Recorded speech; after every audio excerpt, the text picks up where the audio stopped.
In today's video, I'm going to teach you how to adjust opacity in Inkscape.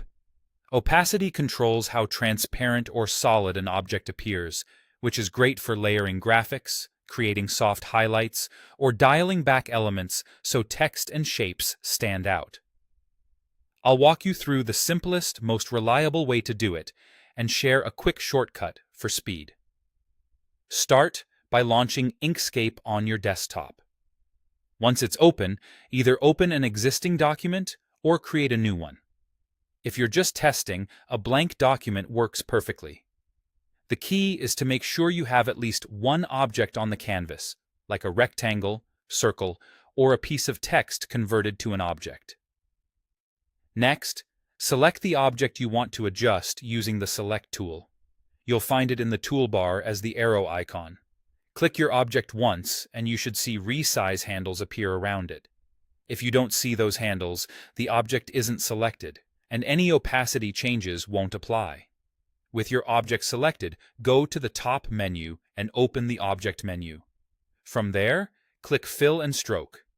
This opens a panel, usually on the right side, where you control an object's fill color, stroke style, and more.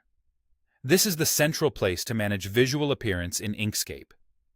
Look to the very bottom of the Fill and Stroke panel and find the opacity slider, labeled with a percentage.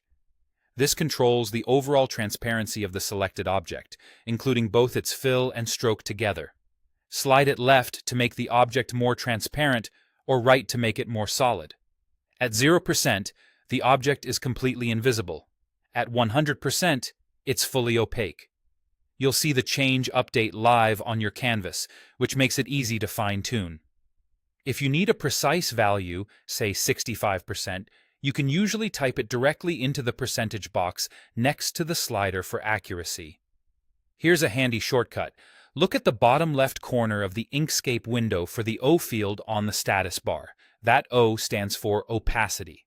You can click there and enter a percentage without opening any panels, which is great for quick adjustments while you work.